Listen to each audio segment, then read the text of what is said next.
Kayani urges talks to settle Siachen issue. Ashfaq Kayani के बारे में ये जो उसने बोला है, क्या ख्याल है? देखिए, मैं एक तो आपके ज़रिए से उन सब हज़रात जो दबे हुए हैं उनकी अज़मत को सलाम करता हूँ। और मैंने कल जलसे में भी अख्तिताम इसी दुआ पर किया था पेशावर पर कि ये हमारे मुजाहिद हैं और सिपाही हैं और अल्लाह ताला कोई करम और रहमत से इनको सही सलामत वापस ले आए, वरना ये तमाम पाकिस्तान के लिए गोया एक इंतहाई दुख की बात है।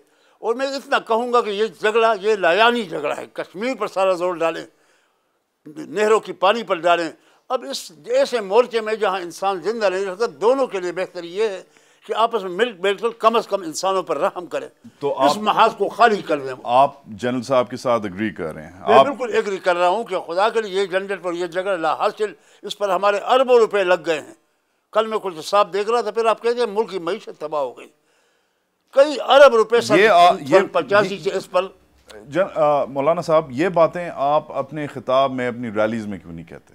कहते हैं जी, हम तो मौलाना साहब चीज टच करते हैं। इंडिया के साथ आपने पीस की अभी तक बात नहीं की, इंडिया के साथ अमन की बात नहीं की, नहीं करता हूं। धमकियां आती हैं। मैं कहता हूं कश्मीर वापस किया जाए, पानी का कंट्रोल जो डैम है वो सारे, मगर ये सियाचिन वाली बात जो आप कह रहे हैं कि फारिग करो उधर से, ये मुझे ऐसी चौकी लग रही है जो बिल्कुल जुल्म, अपने आप पर जुल्म है।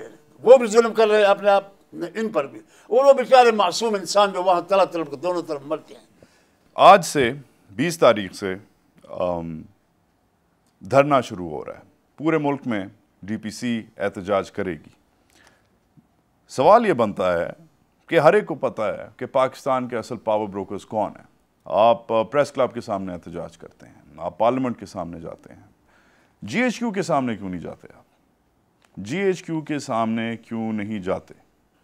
हमने कोई इसमें देखा नहीं है कि कहाँ हमें जाना जरूरी है, कहाँ नहीं है। मौलाना तो जिस वक्त हम जरूर समझेंगे जीएचक्यू को भी हमारी देखिए यही तनकीद आती है ना। देखिए आपने अभी कहा, आपने एक बात वाजे की कि हमारे पीछे फौज नहीं है, ठीक है, आपकी बात बजा है, ठीक है।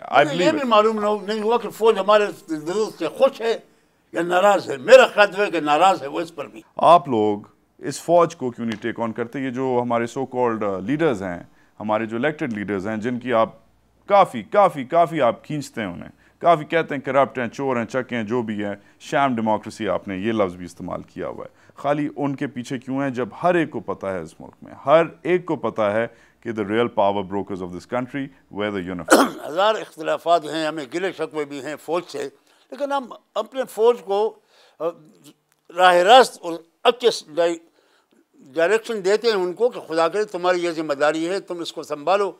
तो ये एक किस्म हम फौज की मदद कर रहे हैं। हम उसको फ़ौरन निशाना बना के, हमें दुनिया के हालात को भी देखना है कि अपने फ़ौज को हम डैमेज करें तो फिर क्या हमारी क्या हैसियत रह जाएगी।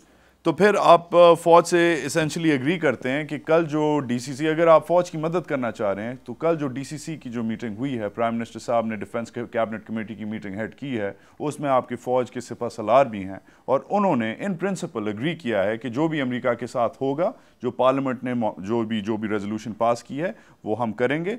यस, अभी हतमी फैसला नहीं हुआ मगर उसमें फ़ौज शामिल है। कल अगर हतमी फैसला हो गया, प्राइम मिनिस्टर साहब ने आके टीवी पे बताया, अखबार में बताया कि जी ये ऐसे अमेरिका को हम $X या $Y या $10 जुर्माना पे, टैक्स पे दे देंगे, क्या आप खाली प्राइम मिनिस्टर साहब की तनकीद करेंगे, खाली इस हुकूमत की तनकीद करेंगे, या क्या आप जीएचक्यू की भी तनकीद करेंगे? देखिए, पार्लियामेंट ने जो फैसला किया है वो आइन से इनहराफ है।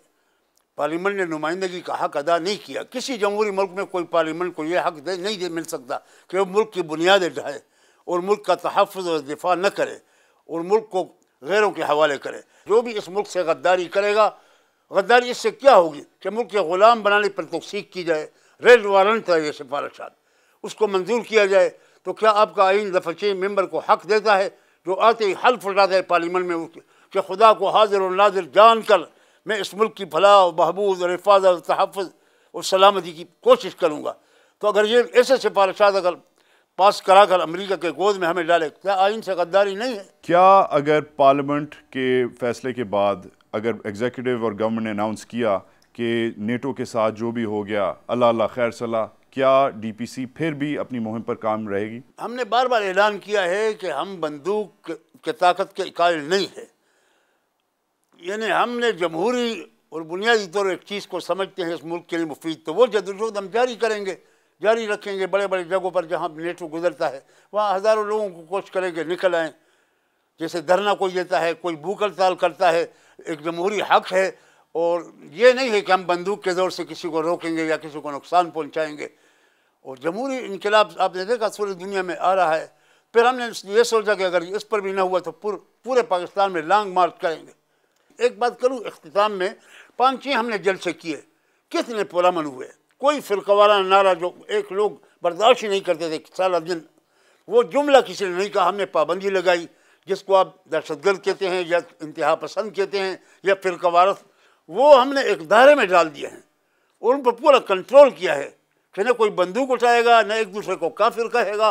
और वो हमारे साथ, ये तो कौम के लिए एक बहुत बड़ा गोया खुशी का मौका है। तो इंशाअल्लाह हम हर वो बात करेंगे जिसमें मुल्क का मफाद हो, और तख़रीबकारी, दहशतगर्दी, इंतहा पसंदी, शिद्दत पसंदी से कोई ताल्लुक़ हमारा नहीं होगा। मौलाना समीउल हक, आपकी मेहमान नवाजी का और इख्तिलाफ में शामिल होने का शुक्रिया।